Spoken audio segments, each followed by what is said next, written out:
தெரியாம தப்பு செஞ்சிட்டேன், ஆனா இப்போ கதரும் விஜே மணிமேகலை. தமிழ் சினிமா மட்டுமின்றி எந்த மொழி சினிமாவாக இருந்தாலும் இரு காதலர்கள் இணைவதற்கு பல போராட்டங்கள் இருந்திருக்கும்.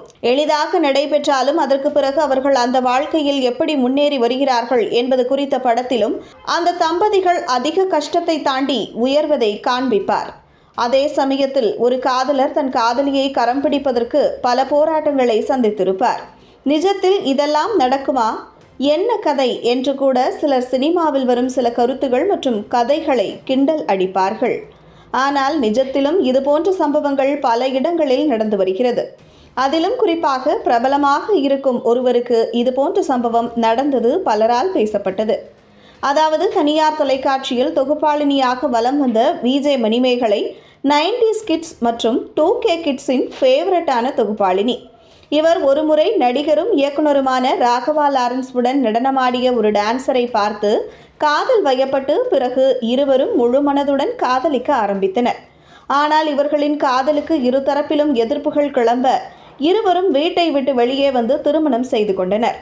திருமணத்திற்கு பிறகு மணிமேகலை எந்த ஒரு நிகழ்ச்சியிலும் பணியாற்றாமல் சிறிது காலம் இருந்து வந்தார் மணிமேகலை.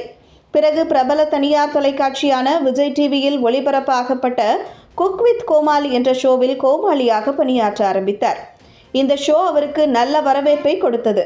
அவரது காமெடி பலரது மனதையும் குளிர்வித்தது. முன்னதாக இதே தொலைக்காட்சியில் நடைபெற்ற மிஸ்டர் அண்ட் மிஸ்ஸஸ் சின்னத்திரையிலும் பங்கு பெற்று தன் திருமணம் எப்படியெல்லாம் நடக்க வேண்டும் என்று ஆசைப்பட்டேன், அதெல்லாம் நடக்காமல் திடீரென்று யாராவது வந்து விடுவார்கள் என்ற பயத்தில் தாலி கட்டிய தருணத்தை பெற்றதாக வேதனையுடன் தெரிவித்தார். மேலும் அவரது ஆசைகள் அனைத்தும் அந்த ஷோ மூலம் நிறைவேற்றப்பட்டது. அது மட்டுமின்றி கொரோனா காலகட்டத்திலும் யூடியூபில் அதிக வீடியோக்களை வெளியிட்டு தனது பார்வையாளர்களின் எண்ணிக்கையை அதிகரித்து கொண்டார்.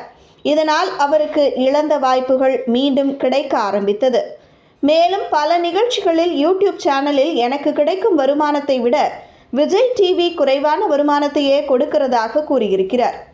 இந்த நிலையில் மணிமேகலை திடீரென்று கடந்த சீசனில் இனி நான் கோமாளியாக நடிக்கப் போவதில்லை என்று கூறி நிகழ்ச்சியை விட்டு வெளியேறினார். அதற்கு பிறகு மீண்டும் அதே நிகழ்ச்சியில் தொகுப்பாளினியாக பணியாற்ற ஆரம்பித்தார். ஆனால் இந்த ஒரு வருட காலத்தில் தனக்கு பெரும் வாய்ப்புகள் கிடைக்கவில்லை என்றும் அதனால் வருமானமும் இல்லாமல் வீட்டுக்காக எடுத்த லோன் கூட கட்ட முடியாத நிலைமைக்கு தள்ளப்பட்டுள்ளோம் என சமீபத்தில் ஒரு பேட்டியில் மணிமேகலை கூறியது தற்போது சமூக வலைதளத்தில் வைரலாகியுள்ளது. ஏனென்றால் திருமணத்திற்கு பிறகு பல கஷ்டங்கள் மற்றும் போராட்டங்களை சந்தித்த மணிமேகலை மற்றும் ஹுசைன் தம்பதி விஜய் டிவி மற்றும் மற்ற துறைகளில் இருந்து கிடைத்த வாய்ப்புகளால் கார் வாங்கினார்கள். பிறகு வீடு கட்டும் அளவிற்கு முன்னேற ஆரம்பித்தார்கள். இதனால் இவர்களை அடுத்து சூரிய வம்சம் தம்பதி என்றும் பலர் பிரமித்து பார்த்து வந்த நிலையில் இப்படி வீட்டு லோன் கூட கட்ட முடியாத நிலைமை உள்ளது என்று மணிமேகலை தனது வருத்தத்தை தெரிவித்திருப்பது பலரது கவனத்தை பெற்றுள்ளது.